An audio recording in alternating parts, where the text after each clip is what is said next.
क्या आपको भी ट्राइग्लिसराइड्स की प्रॉब्लम है या फिर आप हमेशा ही ट्राइग्लिसराइड से बचे रहना चाहते हैं और कभी भी नहीं चाहते कि आपको ट्राइग्लिसराइड्स की प्रॉब्लम हो, या फिर आप चाहते हो कि बहुत ही तेजी से ट्राइग्लिसराइड्स को आप कम कर सके, तो ये खास वीडियो आप लोगों के लिए होने वाली है। क्योंकि आज की वीडियो में मैं बताने जा रही हूँ आपको कि रोटी को छोड़े बिना कैसे आप घर बैठे ही बिना दवाई के आप ट्राइग्लिसराइड्स को बहुत ही तेजी से कम कर सकते हैं। तो इसलिए वीडियो को एंड तक जरूर देखना। वीडियो में बहुत ही अच्छी जानकारी मैं आपको देने आई हूँ। वीडियो शुरू करने से पहले सत श्री अकाल, आदाब, नमस्ते। मैं हूँ certified health and lifestyle coach Rajvinder Kaur. आपका अपने health channel holistic health haven में सबका स्वागत है। तो अगर आप मेरे चैनल पे नए हो तो चैनल को सब्सक्राइब जरूर कर दें एंड वीडियो में दी हुई जानकारी आपको पसंद आती हो तो वीडियो को लाइक, शेयर एंड कमेंट भी जरूर कर दिया करें। सो अब करते हैं बात के किस तरीके से आप रोटी छोड़े बिना कैसे आप अपने ट्राइग्लिसराइड्स कम कर सकते हैं। सो सबसे पहले बात कर लेते हैं कि ज्यादा रोटी या चावल खाने से किस तरीके से आपके ट्राइग्लिसराइड्स तेजी से बढ़ते हैं। सो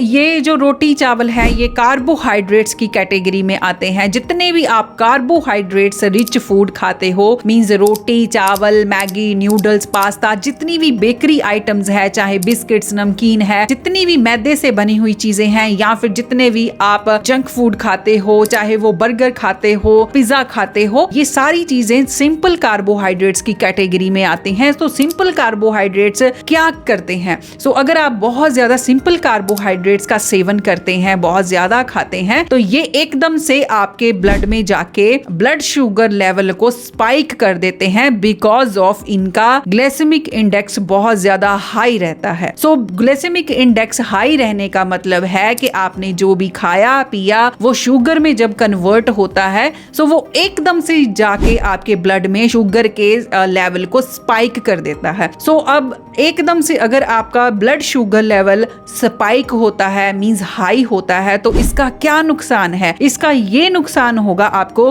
आपके पेनक्रियाज को जरूरत से ज्यादा इंसुलिन हार्मोन की प्रोडक्शन करनी पड़ेगी ताकि इंसुलिन हार्मोन है वो आपके ब्लड शुगर लेवल को कंट्रोल कर सके। लेकिन अगर लगातार ऐसे ही चलता रहता है, आप बहुत ही ज्यादा कार्बोहाइड्रेट्स का सेवन करते रहते हैं, तो आपका ब्लड शुगर लेवल है वो कंट्रोल में नहीं रहेगा बिकॉज ऑफ इतनी बार आपका ब्लड शुगर लेवल स्पाइक होगा। बार बार अगर आप कार्बोहाइड्रेट्स खाते रहते हो दिन में, तो जितनी बार आपका ब्लड शुगर लेवल स्पाइक होगा उतनी बार आपकी इंसुलिन की प्रोडक्शन जरूरत से ज्यादा होगी। सो एक दिन ऐसा आएगा कि आपकी इंसुलिन की प्रोडक्शन होना ही बंद हो जाएगी, जिसको हम इंसुलिन रेजिस्टेंस कहते हैं। सो तब जाके आपका ब्लड शुगर लेवल कंट्रोल नहीं रहेगा, तो आपका ब्लड शुगर लेवल जो हमेशा ही हाई रहता रहेगा और ब्लड में ही रहेगा, जिसकी वजह से आप डायबिटिक हो जाओगे, मींस शुगर के पेशेंट बन जाओगे जब आपका ब्लड शुगर लेवल कंट्रोल में नहीं रहेगा because of insulin resistance, means insulin sensitivity आ जाएगी आपको। तो ये सारे नुकसान आपको झेलने पड़ेंगे। कहने का मतलब है जब भी आप जरूरत से ज्यादा कार्बोहाइड्रेट्स खाते हैं, रोटी, चावल, जितनी भी चीजें मैंने आपको बताई हैं, अगर आप जरूरत से ज्यादा खाते हैं आपकी बॉडी में शुगर में कन्वर्ट हो जाते हैं। सो जितना भी ग्लूकोज आपकी बॉडी को चाहिए होता है आपको एनर्जी देने के लिए, आपको डे टू डे जो भी आप एक्टिविटीज करते हो, काम करते हो, उसमें जो भी आपको एनर्जी चाहिए होती है, जब वो उतना यूटिलाइज कर लेता है, जो एक्स्ट्रा शुगर आपकी बॉडी में, आपके ब्लड में आती है, तो उसको फैट के रूप में वो स्टोर कर देता है। ये फैट कुछ और नहीं, ये ट्राइग्लिसराइड्स ही होते हैं। सो अगर लगातार ये ट्राइग्लिसराइड्स बढ़ते रहते हैं तो आपको बहुत ज्यादा नुकसान होते हैं। किस तरह आप कार्बोहाइड्रेट्स का सेवन करेंगे, किन किन चीजों के साथ अगर आप कार्बोहाइड्रेट्स का कॉम्बिनेशन रखते हैं तो आपको कभी भी ट्राइग्लिसराइड्स की प्रॉब्लम नहीं आएगी। और अगर आपको ट्राइग्लिसराइड्स की प्रॉब्लम आ गई है तो ये बहुत ही तेजी से ट्राइग्लिसराइड्स की वैल्यू कम कर देंगे। सबसे पहले बात करते हैं कि रोटी को किस तरीके से आपने खाना है। आप रोटी जितनी भी खाते हो, अगर आपको लगता है कि आप उतनी क्वांटिटी अभी नहीं कम कर सकते हो या फिर आपका अपने खाने के ऊपर कंट्रोल नहीं है, तो आप क्या करोगे, आप जब भी रोटी बनाते हो या जब भी आप रोटी बनाओ उसमें कोई ना कोई वेजिटेबल जरूर ऐड करो जो भी आपको पसंद हो। जैसे गर्मियों में जितनी भी सब्जियां आती हैं, चाहे लौकी आती है, कद्दू, गाजर और जितनी भी आपकी और भी फेवरेट चीजें हैं, चाहे वो बीन्स हैं, फलियां हैं, तो ये सारी चीजों को आप जो भी आपके घर पे उस टाइम अवेलेबल हो तो आप उसको ग्रेट करके फिर उसको ग्राइंड करके आप मिक्सी में उसको ग्राइंड करके उसकी प्यूरी बना के पानी की जगह उस प्यूरी से आटे को गूंदिए ताकि उसका सब्जियों का पोर्शन ज्यादा हो और आपका जो आटा है उसका पोर्शन कम हो, या फिर उसकी आप 50-50 रेशियो रख सकते हो, जितना आटा है उतनी आप बीच में सब्जियां डाल दो। इसी तरह सर्दियों में बहुत सारी फ्रेश वेजिटेबल्स आती हैं जैसे कि गाजर, मूली, गोभी, शलजम, मेथी, धनिया, इसके अलावा पत्तेदार सब्जियां जितनी भी हैं,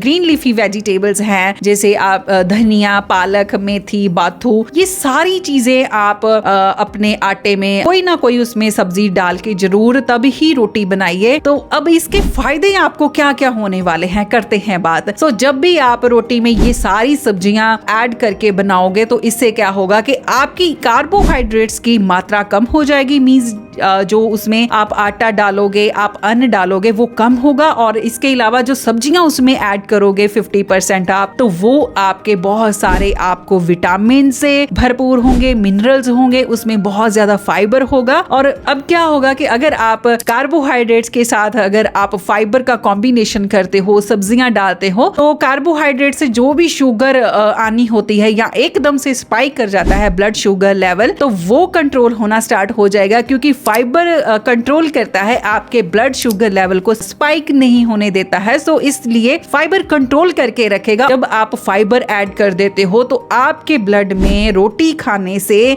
ब्लड शुगर लेवल स्पाइक नहीं होगा। ब्लड शुगर लेवल अगर स्पाइक नहीं होगा तो आपका जो शुगर है वो फैट में स्टोरेज नहीं होगा। सो कहने का मतलब है जितनी आपकी बॉडी को फैट चाहिए या फिर शुगर चाहिए, सो उतना वो यूटिलाइज कर लेगी आपकी बॉडी, बिकॉज ऑफ आपने, अगर आप पहले 3 रोटी खाते हो या 4 रोटी खाते हो, अब सब्जियां डाल के आपने वो रोटी का जो पोर्शन है, जो आपके अंदर आटा जाएगा, अन्न जाएगा, वो 50% तक आपने अब कम कर दिया है, बिकॉज ऑफ उसमें वेजिटेबल्स की क्वांटिटी आपने बढ़ा दी है। इसकी वजह से आपका ब्लड शुगर लेवल कंट्रोल रहेगा और वो फैट के रूप में स्टोर नहीं होगा, मींस ट्राइग्लिसराइड्स की फॉर्म में स्टोर नहीं होगा। बात करते हैं कि अगर आप गेहूं की रोटी भी खाते हैं तो उसमें ज्यादा सब्जियां ऐड करिए, बिकॉज ऑफ जो गेहूं खाते हैं या पंजाबी में कणक बोल देते हैं, इसका ग्लाइसेमिक इंडेक्स हाई रहने की वजह से ये आपके ब्लड में जाके एकदम से ब्लड शुगर लेवल को स्पाइक कर देती है। सो इसी वजह से अगर आप इसमें वेजिटेबल्स ऐड कर देते हो ज्यादा से ज्यादा, तो आपके ब्लड शुगर लेवल को कंट्रोल रखती है ये वाली चपाती जो आप खाओगे। और इसके अलावा आप बाकी अदर आटे जो हैं वो यूज कर सकते हैं। मिलेट्स की रोटी खा सकते हैं या मिलेट्स का दलिया बना के खा सकते हो, उसमें लॉट्स ऑफ वेजिटेबल्स ऐड करके। और रोटी जो है बाकी आटे आप यूज करिए, कभी रागी की रोटी सब्जी डाल के बनाइए, कभी बाजरा, कभी ज्वार, और इस तरीके से आप अलग अलग रोटी बना के खा सकते हो। तो देखना आप रोटी खाते खाते ही अपने ट्राइग्लिसराइड्स आप कम कर लोगे। इसके अलावा वेट लॉस कंट्रोल करने में बहुत ज्यादा आपको इजी हो जाएगा और फास्ट आपका वेट लॉस होगा, जो फैट आप में पड़ा हुआ है वो यूटिलाइज होगा। सो इस तरीके से अगर आप इन बातों का ध्यान रखते हो कि कार्बोहाइड्रेट्स जितने भी आप इस तरीके से खाते हो, तो उनका जो कॉम्बिनेशन है आप फाइबर और प्रोटीन के साथ रखोगे, तो आपको कभी भी आपका कोलेस्ट्रॉल नहीं बढ़ेगा, आप शुगर के मरीज नहीं बनोगे। और इसके अलावा आप ट्राइग्लिसराइड्स ही नहीं, आप हर तरह की बीमारी से बचे रहेंगे, क्योंकि ट्राइग्लिसराइड से ही आपका प्लाक फॉर्मेशन होता है, आपकी ब्लड क्लॉटिंग आपको होना शुरू हो जाती है, हार्ट में ब्लॉकेज आ जाती है, लिवर में प्रॉब्लम्स आ जाती हैं, और शुगर वाले मरीज को बहुत ज्यादा ट्राइग्लिसराइड्स की शिकायत रहती है। सो ये सारी चीजों से आपने बीमारियों से बचना है, तो आपको ये सारे चेंजेस आपको करने पड़ेंगे, आपको अपनी हैबिट्स बनानी पड़ेंगी। और इस तरीके से अगर आप अपने लाइफस्टाइल का पार्ट बना लेते हो तो आपको जबरदस्त कमाल के फायदे मिलने वाले हैं। और इस तरीके से मेरे कहने पर 1 महीना आप करके देखो, उसके बाद 1 महीने के बाद अपनी रिपोर्ट्स जरूर करवाना, फिर मुझे कमेंट्स करना और बताना कि अब आपकी वैल्यू कितनी आई है। सो अगर आप ये सारे चेंजेस कर लेते हैं तो मैं दावे से कह सकती हूँ आपको ट्राइग्लिसराइड्स की वैल्यू 1 महीने में बहुत ज्यादा कम हो जाएगी। सो ये थी आज की वीडियो जिसमें मैंने आपको बताया कि ट्राइग्लिसराइड्स को अगर अगर आपने तेजी से कम करना है तो आपको रोटी के साथ क्या क्या कॉम्बिनेशन रखने हैं। सो आज की वीडियो में इतना ही। सो आज की वीडियो में दी हुई जानकारी अगर आपको आई हो पसंद तो वीडियो को कर दो लाइक, शेयर एंड कमेंट और मिलते हैं नेक्स्ट वीडियो में। सो नेक्स्ट वीडियो में मैं आपको बताऊंगी कि ट्राइग्लिसराइड्स को कम करने के लिए और क्या क्या आपको करना चाहिए, घर बैठे ही कैसे बिना दवाई के कम कर सकते हैं। बहुत सारी मेरी वीडियोस आने वाली हैं, इसीलिए चैनल को सब्सक्राइब जरूर कर ले ताकि वीडियो आने वाली वीडियोस की नोटिफिकेशन आप सबको जल्द से जल्द मिल सके। अब दे मुझे इजाजत, मुझे इतने प्यार से सुनने के लिए, वीडियो को फुल देखने के लिए आप सबका तहे दिल से धन्यवाद।